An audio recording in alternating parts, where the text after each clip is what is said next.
Charlemagne, also known as Charles the Great, was a powerful ruler who, in many ways, played a large role in shaping medieval Europe. However, according to my survey, not many of you know much about him. So, I decided I'd write a speech on him. I've used research from some prestigious historians, and they have provided me with enough detail to hopefully enlighten you on why Charlemagne was important and what he did. Charlemagne is considered one of the most powerful and impactful rulers of all time. His military expansion, religious influence, and educational reforms all played a massive role in European history.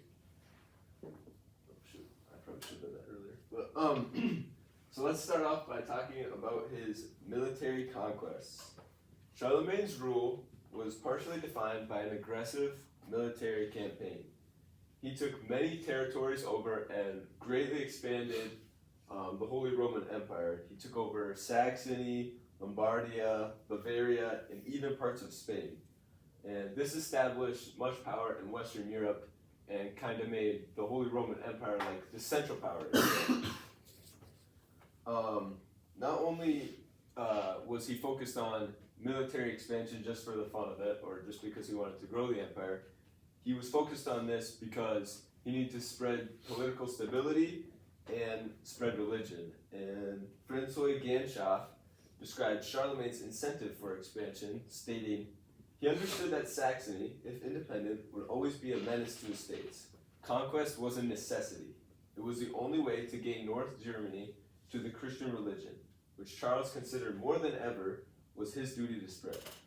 This shows that Charlemagne wasn't just spreading or, kind of expanding for the fun of it. It shows that he was there to ensure the safety of his people by getting rid of Saxony and spreading Christianity. As his empire expanded, Charlemagne started political reforms to centralize power and guarantee rights. Ganschaft elaborates on this by writing, "The object was to secure for each individual the possibility of having his rights recognized, established, and protected, and to ensure the respect for law, a prevailing concern for Charlemagne." And this kind of shows how Charlemagne's military could be so strong is because the people had something to fight for. By protecting citizens' rights, unlike they had before, people grew fond of their leader and they were willing to fight for him or fight for his cause. And this helped really grow his militia. Charlemagne also strengthened his military through alliances and advancements in warfare. His use of cavalry, well-disciplined infantry, and loyal troops made his forces unstoppable. As I mentioned earlier, Charlemagne not only expanded just to expand, he expanded to spread his religion while doing so. And this brings me to my second point. Religion played a huge role in Charlemagne's rule, and his tight relationship with the Catholic Church helped solidify power and unify his empire. He used Christianity as a means of political control and ensured that religious conversion was tied along with loyalty to the state. Rutger Kramer explains this writing, "Under Charlemagne, the idea emerged that confirming one's faith by baptism was to become a subject of the king, that to swear an oath of loyalty was a sacrament not to be taken lightly." And this shows by linking faith and political loyalty, Charlemagne was able to grow and integrate more effectively. Charlemagne's coronation by Pope Leo further legitimized his rule, symbolizing a revival of the Roman Empire under a Christian ruler that was appointed by God, like previous rulers in history. With this, however, Charlemagne may have controlled religious matters a little bit too much. Matthias Becker, that guy's got a really nice name, sums this up writing, "Charlemagne proved himself to be stronger and had only given away very little, despite the fact that the Pope acceded his wishes in another area.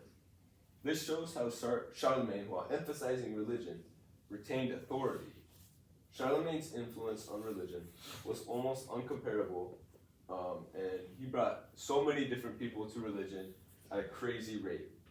His legacy lived on through art and manuscripts, and Mary Jane Schneck describes a stained window from the medieval times, saying, "The Charlemagne window as a whole reflects stories about the man who created a new political and cultural landscape as a whole. And it reflects,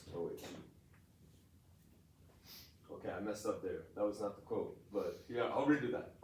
The Charlemagne window as a whole reflects stories about the man who created a new political and cultural landscape for the early Middle Ages and shaped images of kingship for centuries beyond. This quote just reinforces the fact that Charlemagne was legendary at spreading religion. And it takes a really smart person to spread religion. I wonder how Charlemagne got so smart. Well, that's because of education. Charlemagne's reign saw a revival of learning and culture, and this is often referred to as the Carolingian Renaissance. Charlemagne recognized the needs for brains, and he implemented reforms to improve education. Charlemagne even provided women with education, which was basically unheard of at the time because they were like at home making clothes and food and stuff for the dudes. So Shirley Kersey writes about this, stating, "The wives, sisters, and daughters of Charlemagne attended classes along with male relatives, court officials, and Charlemagne himself.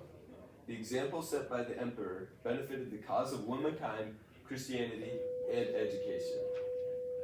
This demonstrates how Charlemagne's reforms weren't just for one demographic or one people. He cared about everybody, and he benefited everybody.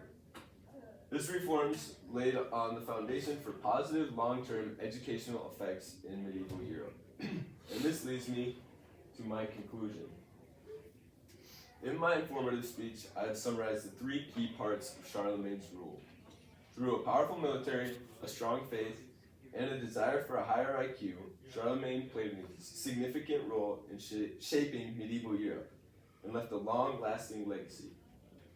But if there is one thing you guys could take away from this speech, it's that Charlemagne's legacy isn't just history, it's a blueprint for the Europe we know today. Thank you for listening to my speech.